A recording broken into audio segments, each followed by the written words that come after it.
Abbaa Taayitaa Saayinsii fi Teekinooloojii Oromiyaa. Qo'annoo fi qorannoowwan saayinsii fi teekinooloojii, bulchiinsa gaarii fi tajaajila siistamaa biiroolee hedduuf dalaguudhaan hojiirra oolchee bu'aa abdachiisaa ta'e galmeessisee jira. Hojii daataa seentarii fi Oromiyaa dijitaalisuuf siistamoota hedduu misoomsuun magaalota smaart gochuu keessatti shoora olaanaa taphachaa jira. Musaajiiwwan appilikeeshinoota siistamoo hojii kenniinsa tajaajila ammayyeessan biiroolee hedduuf misoomsee hojiirra oolchee jira.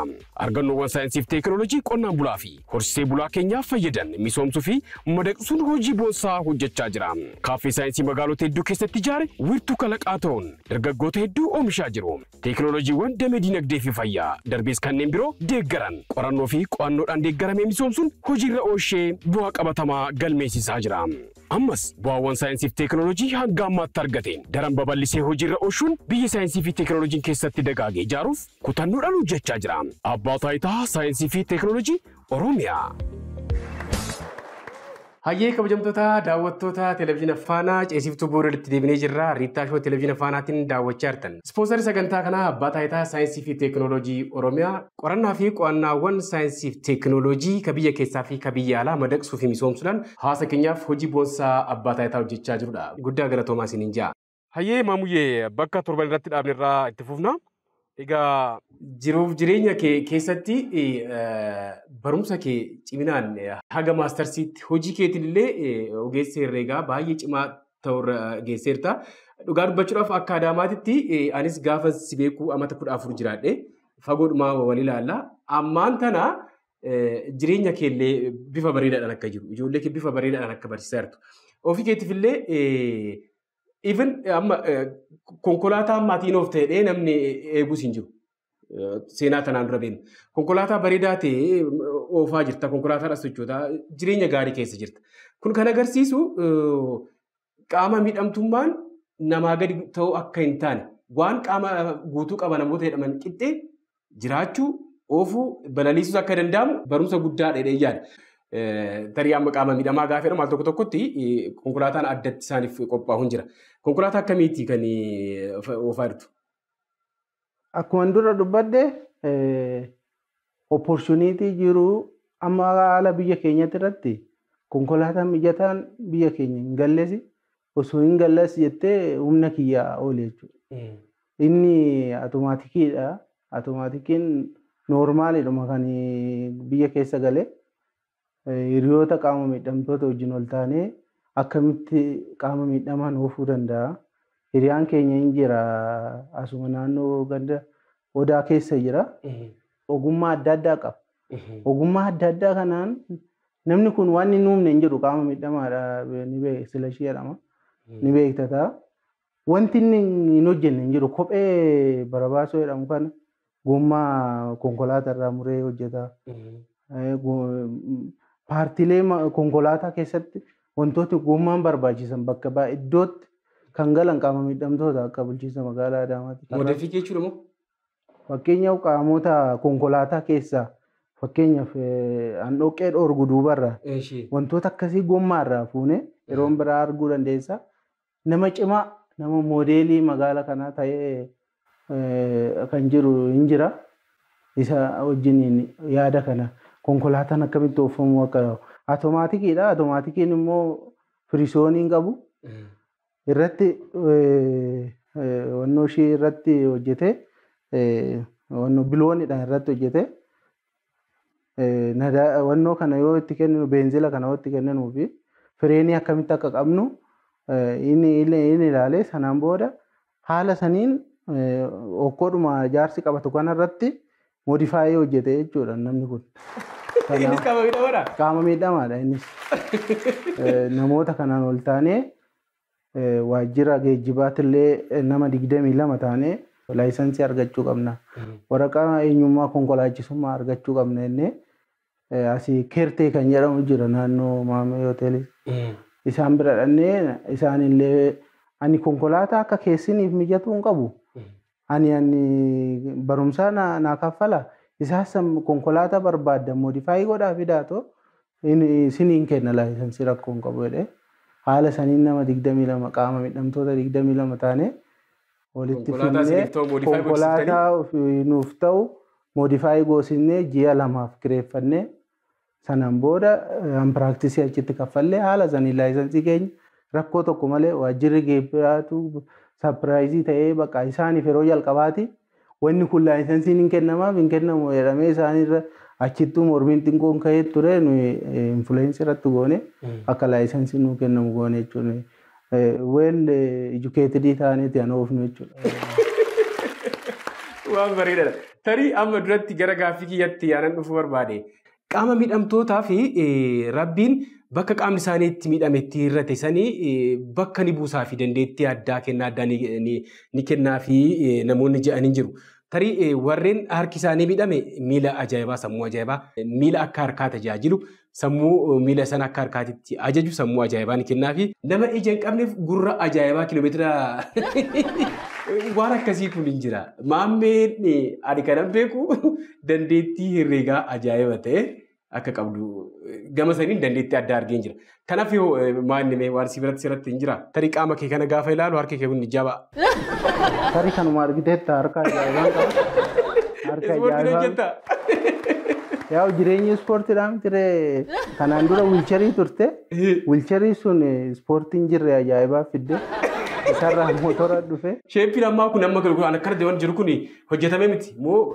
Ayin hojjetame. Ispoortiin dirqama. Dirqama mana keessatti waan si barbaachisu bitatta. Fayyaa keenya akkuma hin beeknu qaama miidhamtoonni yeroo hunda of eeguu kan qaban asumaan ergaa kan dabarsu yoo xiqqaate ji'a 3 keessatti yeroo tokko laalamuun dirqama ta'a jechuudha. Maaliif amma fakkeenyaaf ani qaamni kiyya akkasitti yoo furdatu laphee irratti egzertii ta'uu danda'a.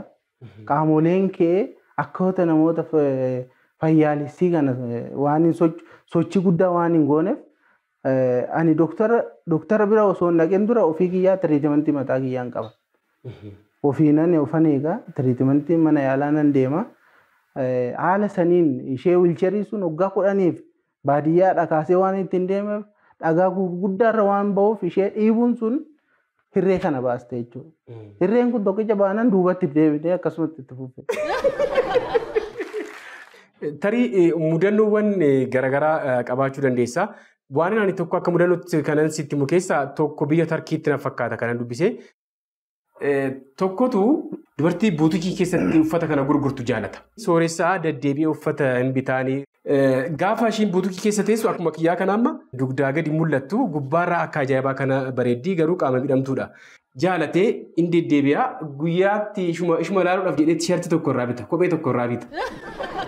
Dhumarratti ishiinis jaalachuu ni qabdee jaalala keessa seenuu ishii gaafa argitu qaama miidhamtuu ta'uu ishii dubbachuudhaaf hin sodaatti.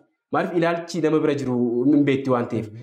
Waa kanatti mee narraa haafu moo jettee hiriyoota ishii mariisnaan mee haga dhumaatti ilaali waan jiru jedhaniin. Haga dhumaatti deemeetii guyyaa tokko akka wal arguu qaban wal beellamanii kaaffee wal arguudhaaf wal beellamanii durseetii achi ga'eenni konkolaataadhaan dhuftee konkolaataarraa gaafa buutu gara isaa dhufnaan teessuma isaarraa ka'ee rifatee lafarra deemtii luka ishiitu miidhamee.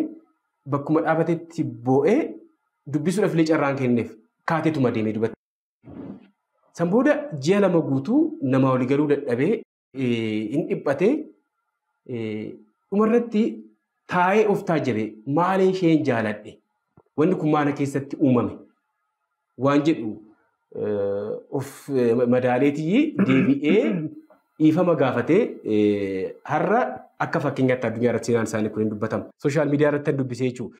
Jaalala irratti hawaasummaa irratti namoonni akkanatti teessee gaafa si ilaalu inni argita amma qaama kee kana gaafa hojjetu teessee gaafa biraa deemtu yookaan waa gaafa ilaalan namoonni rifatanii jiru mudannoo akkamii qabu? Anas mudannoo hedduu baay'een qaba.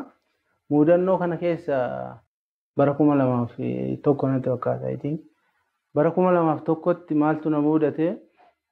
Sitti meera wiilchariidhaan deema. Wiilchariin kun ishee harkaan oofan ishee xiqqoo tan odoon ta'in isa akkasitti oofan kan. Mana amantaa maaramii kana seenuuf oonanii ol seenuun konkolaataa dhaabee fiigee kadhattoota meeqa jira isaan bira darbee fidee na bira dhufe. Namni kun naa kenna saantii.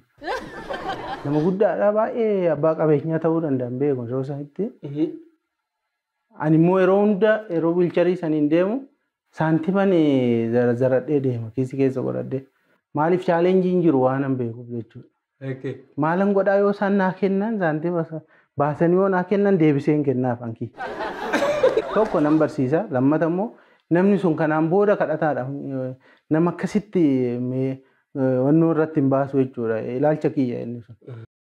Amma namni kun nama guddaadha baay'ee makiinaa guddaa kana dhaabee na eegi jedhee fidee birrii takka akkasumatti kenne. Baaseen birrii tokkoon qabaanis as keessan godhadhee baaseen kennaaf nama guddaa kana. Maal jechuu barbaaddee jedhe maal jechuu barbaaddeetiin jedhee dhiifama kadhataa sisee jedhe dhiifamaanis kadhataa sisee jedhee deebisee. Kanaan booda namni sun hirrifate hin deemne achumatti dhaabbate. Namni kun tarii dhiibbaa dhiiga qabaa kufinnaa laata jedheen keessa ol seenee ammas ol laalu umana laala namichi dhaabbate. Namni kun amma achiisnatti ol tokko saalataa hin jedhu duuba naanna'ee deemee inni kun mudannoo biyyoota jalqabaati. Tarii waanuma qaama miidhamaa taateef namni osoo isaa hin kadhatin dhufeetuma deeggarsa kan akka nama rakkatee kadhatutti maallaqa ta'e waan qabu si kennuudhaaf deemuun kun baramaa ta'ee jira. Qaama miidhamaa ta'uu jechuun kadhattuu jechuudha nama kadhatu nama rakkatee jechuudha ka jedhu kana waan kana akkamitti sirreessuu dandeenya ka jedhu kanaaf maalaan jetta? Inni akka isaatitti amma ilaalcha ani nan gargaara kan jedhu ilaalcha amantummaatu laphee keessa itti naarre ani barsiisuun qaba waan ta'eef dhiiqirtaa dhiifamaanis kadhataa sisee jechuun kun edaa namni inni kunis kadhataa fakkaatu kun naa ol hin jiraan jedhu ilaalcha akkasii akka qabatuuf. Malee namni kun balleessee miti. Inni amma hin dandeenye waan an qabuun nan gargaaradha. Kan barbaanne amma maal akkasii beektaa? Waan qaama miidhamteef tarii osoo kadhatte haa ta'u kennuun. Konkolaataa maal fakkaatu dhaabdee mana amantaa gaafa seentu waanuma qaama miidhamaa taateef fidanii akkasii kennu deemuun kun ilaalchi kun hanga yoomitti itti fufaadha. Wanti kun tarii yoo gaafatte haa ta'u osoo gaafatiin akkamitti waan akkasii kun. Anaafillee gaaffidha. Osoo qarshii baay'ee kennee sanuma kiyya. Deebisaa sanuma. Namoota yeroo al takkatti barsiisuu hin dandeenyu. Maayindii namaa muka fakkeenyaaf munni biqiltuun tokko yoo xiqqeennatti muka bira dhaabdee yoo hin sororsin gaafa guddate nan sororsa yoo jedhe wannoo sibiila guddaa si barbaachisuu danda'a. In ulfaata. Sibiila sanitti hiitee waggaa baay'ee yoo lakkoofsise munni sun sororuu danda'u. Isayyuu jiddu galeessa yoo ta'e. Sammuu namaatis akkasi.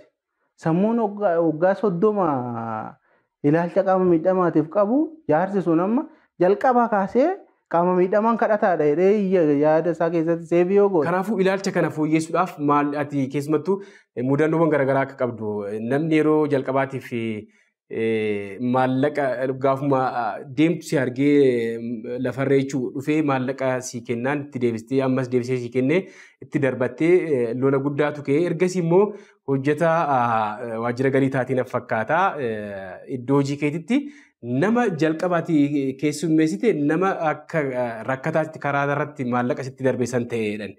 Mudannoon koo inni lammaffaa dargaggeessa wayiiti farankaa guddaa yookaan saantiba 10 kana naa kenna nan didee deema. Deebi'ee naa kenna nan didee deema. Booda ittan darbadhe. Itti darbannaan akkamitti natti darbata kan jedhu na dhaanuuf natti fiiga. Hiriyoonni baay'een qaba. Hin fudhadhu siin jedhee waan biraa waan sitti deebisan jiru maal abbaasaat akkas naan jedha. Kadhataan kun maal? Ani kadhataa miti na hubadhu hin barbaadu bakka saantiba kee hin barbaadu. Nama sanan yeroo jalqabaatiif qacaramee nama sanan keessummeessa. Yeroo jalqabaatiif qacarrii kiyya yoo irra maddii ganda duwwaa shanitti yookaan ganda dagaagatti argadhu nama sanan keessummeessa. Ani hin beekne isatu natti. Yaadatta naannoo Paanaafrikiitti akkas godhee ani sidhaanu malee jedhee booda akkasitti namoonni addaan qabanii sanaan booda yoo seenaa kee dhaga'u ani ofitti hin qaane jireenya kiyyallee sababa keetiin fooyyeffadhe. Ani nama akkasiin ture. Ani akkamitti namni kadhattuun akkasitti natti ashuufti jedheetiin haala saniin wannoo keessa galee. Ati garuu ol nama guddaa taate har'a ani dhufee si biratti keessummeeffamee dhiifama naa godhe balleessaa kiyyaaf jedheellee namni akkasitti deebi'ee hin jira jechuudha. Kana jechuun amma namni kun waan hin beekne irraa ka'ee garuu jireenya isaatiif immoo deebii argate. Ilaalchi amma jalqabas carraan hoolaatamee fi sadarkaa guddaarra akka ga'an kan mul'isu kabajamoo pirezidaantii bulchiinsa mootummaa naannoo Oromiyaa obbo Shimallis Abdiisaa akkas qaama miidhamtoota ta'anii adda duree ta'anii carraa argatan nama caalaa akka hojjechuu danda'an illee haala isaan itti mul'isan. Namni immoo yoo hojjete akka kabajamu kan agarsiisudha. Suuraan sooshaal miidiyaa irratti kan baay'ee tokko taasifamaa ture. Tarii barumsa irraa qabdee ilaalchi gadaantummaa osoo ittiin dhaga'amin ciminaan hojjettee barumsa haga maastarsiititti geessee bultii kee ijaarrattee hojii keetiin illee adda durummaadhaan nama beekamaa taateerta. Kana keessatti waan ati ergaan dabarsitu dargaggootaaf namni qaama fayyaa qaama guutuu kan qaama miidhamaa hin taane waan gochuu danda'u hunda gochuun akka danda'amu jireenyuma kee kana keessaa dargaggoonni akka baratan waan barbaaduuf. Walumaa galatti dhaloonni ammaa yoo nuyi dhalootuma ammaa ta'ullee dhaloonni ammaa dubbisuurra oduu feesbuukiitiin kan burjaaja'anii oduuwwan miidiyaalee adda addaatiin inni sun dhiyaana siin ta'u. Wanni dargaggeessa amma sirriitti qaama miidhamaa qofa osoo hin ta'in namoonni sammuu isaanii miidhaman baay'eetu jiru yeroo ammaa kana jechuudha. Sammuu adda addaatiin ilaalcha adda addaatiin araada adda addaatiin namoonni akkasitti sammuu isaanii adoosanii waan hin taane keessatti harka mootummaa fi akka maatii isaanii eeggatan oduu sammuu isaanii hojjechiisanii namni eessumayyuu ni ga'a akka ilaalcha kiyyaatti jechuudha. Opportunity argametti yoo fayyadame dhalli namaa even kitaaba tokko odoo dubbisee dhalli namaa sammuu isaa hin jijjiirra. Kitaaba takka guyyaatti peejii tokko osoo dubbisee guyyaa 365tu jira. Peejii 365 jechuudha. Kitaaba lama dubbisuu danda'a jechuudha. Tokko isa kana. Lammata rakkoo ilaalchaa ofii keenyaaf ofitti fudhannee qaama miidhamtootaaf jechuudha. Qaama miidhamtoonni amma yeroo ammaa kana deeggarsa mootummaa qabu. Kallattii adda addaatiin labseen adda addaa guyyaa guyyaan ba'aa jira. Garuu wanni guddaan amma sitti gamoolee adda addaa irratti rakkoo gurguddaa qaama miidhamtoota hin hirmaachisne. Bulchiinsa magaalaa Adaamaa keessatti wanneen yeroo baay'ee wiilchariidhumaan illee seentee bakka itti fayyadamu. Naannoo baankoliin adda addaa gamoowwan adda addaa jalatti banamanii jiru. Inni sun ilaalcha qaama miidhamtoota yaada keessa hin galchu. Asuma kaastee ilaaluu dandeessa boruurraa qabdi. Naannoo baankii buukii isaanii akka barbaadanitti fayyadamuu danda'a. Kana jechuun qaama miidhamtoonni yeroo ammaa kana hattuu baay'ateera isaaf saaxilamaa jechuudha. Hojjetee illee qarshii isaa fuudhee baankii dhaquudhaaf itti rakkata jechuudha. Kun amma rakkoo ilaalchatee miti. Mootummaa irratti hojjechuu qaba. Maaliif laayisensiin kennamu? Liiftii tokko malee akkamitti fooqii tokkoof yookaan gamoo tokkoof akkamitti laayisensiin kenname xumuree jedhame. Yoo liiftiin qabaanne seerri labsiidhaan nu kaa'eera. Gamoon tokko ijaarrannaan liiftii qabaachuu baannaan qaama seerummaan argatu. Gamoon tokko karaa wiilchariin bahu sobanii tama maal godhu 50 seentii takka hojjetu asitti. Yookaan wiilchariidhaan hin bahu bakka akka naamunaa guute akka jedhamu arguu dandeessa. Wiilcharii takka hin dabarsu gommaa takka ittiin irra hin baatu. Jalqaba sababii waan kanatti dubbadhe maal akka ta'e beektaa? Qaama miidhamtummaan waan achitti qabdu miti. Abbaadhumti gamoo kana ijaaru boru qaama miidhamaa ta'uu danda'a. Parsantii 80 ol ilmi namaa qaama miidhamtummaadhaaf saaxilamaa akka ta'e qo'annaan kan mul'isu. Waan ati qaama miidhamaa maatii kee keessatti hin jiraanneef fira kee keessatti hin jiraanneef waa akkasii ofirraa dantaa naamunaa guutuudhaaf qofa warreen akkas gootan boru konkolaataa hin ooftanii xiyyaaraan hin balaliitanii jireenya hawaasummaa kana keessatti carraan qaama miidhamaatti taatan itti taanu bal'aa waan ta'eef waan akkasii kun bor gaabbii ta'a waan ta'eef kanaafan jalqabarra kaase. Gara naannoo mana hojii bulchiinsa magaalotaan immoo qaama miidhamtoonni tokko tokko carraa opportunitii beeksisa barbaadan hordofanii deemanii garuu waajjiraaleen mootummaa kamiyyuu argite ta'e G+ waanidha oli kan isaan jira. Inni sun immoo qaama miidhamaa ni hirmaachisu waan jedhu fakkaata jechuudha. Kutuma magaalaa keenya yoo fudhatte amma damee waajjiraa lafa jala keenya waajjirri galii jechuudha. Kutaan magaalaa jaanuu fooqirra. Inni sun jechuun maal jechuudha qaama miidhamtoota ilaalcha keessa galchee hojjechaa hin jiru jechuudha. Mootummaan karoorfatee itti xiyyeeffatee jira. Seektaraaleen mootummaa garuu hamma mootummaa itti xiyyeeffatee hojjetu kan hojjechaa hin jira. Inni kun ilaalcha akkasii sun wantoonni danqaatti ta'an sun yookaan irratti ta'e dargaggeessi immoo bakka jiranitti abdii kutachuu hin ta'in warra isaaniitti deebi'anii. Tarii kanuma hojii wal qabatee waan si mudateen jira. Tarii iddoo hojiitti kanan dhaga'e maalinni biiroo 26 moo 25 akkas isa caalus danda'a dorgomtee tokkoffaallee baatee qaama miidhamaa waan taateef haalli sababa garaagaraatiin hojiirra hafte. Kana hunda abdii osoo hin kutatiin sadarkaa amma irra geesse kanatti akka geesse ni ka'a. Baay'ee dorgommii gara 27 waajjiraalee mootummaa afooshaalee illee idaame dhaabbilee 27 dorgomeen ture. 2012 jechuudha. Tokkoffaa ba'ee sababa qaama miidhamummaatiin irra caalasa. Isa san hunda peneetireetii godhanii keessa darbuun amma yoo ta'e nyaasofnu namaaf xiqqoodha. Akka hammistiroong jedhe yoo addeessarra bahee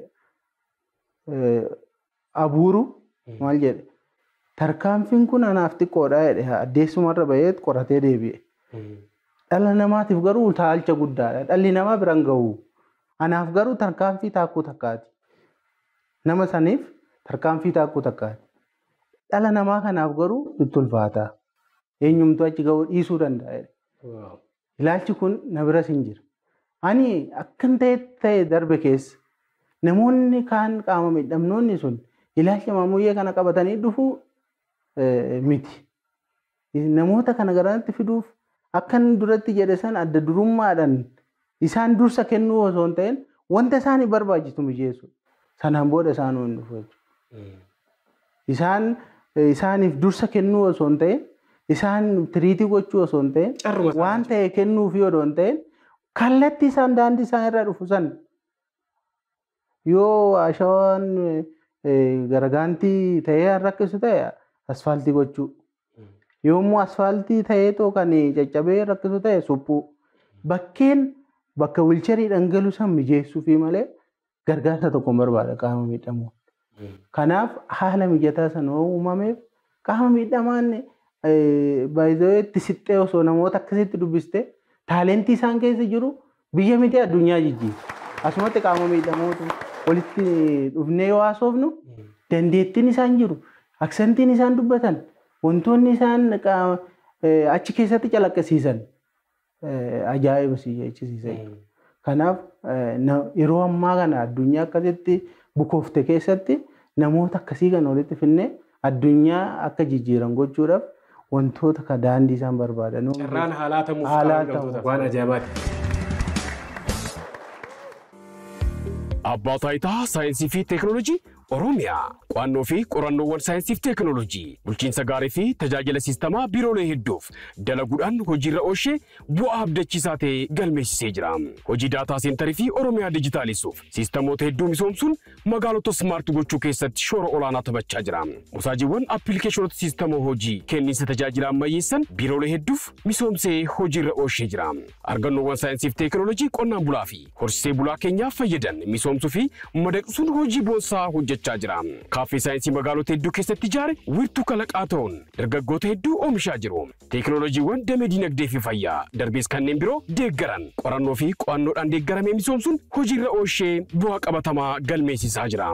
Ammas bu'aawwan saayinsii fi teekinooloojii hanga ammaatti argateen daran babal'isee hojiirra oolchuun biyya saayinsii fi teekinooloojiin keessatti dagaagee ijaaruuf kutannoodhaan hojjechaa jira. Abbaa Taayitaa Saayinsii fi Teekinooloojii Oromiyaa.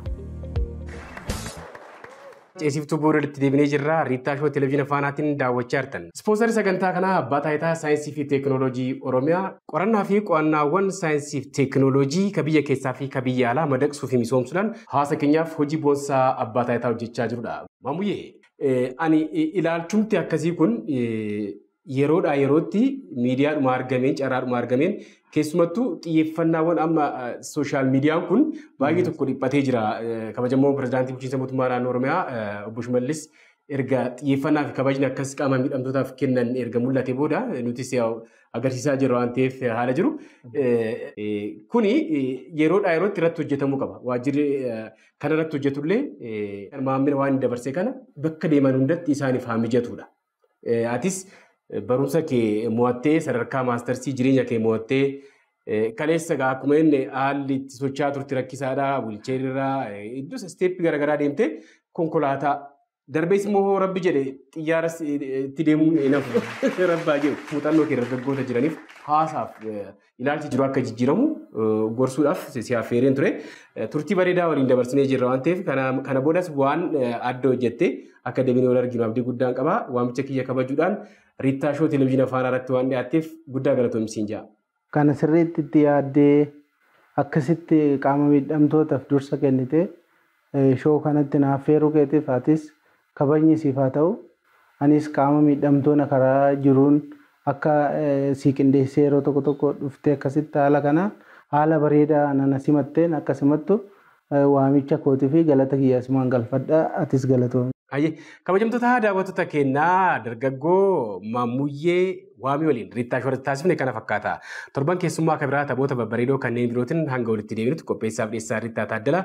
Gama daarektingiitiin Faayisaa Addunyaa kaameraaf sagaleen Moonaa Riittaa qopheessaaf dhiyeessaa Riittaa Taaddalaa. Ispoonsarri uffata kiyyaa magaalaa Adaamaa gamoo Oliyaadii jalatti kan argamu Abbukkii Pirootokool guddaan galateeffadhaani. Haga torbanii horaanaa bulaa.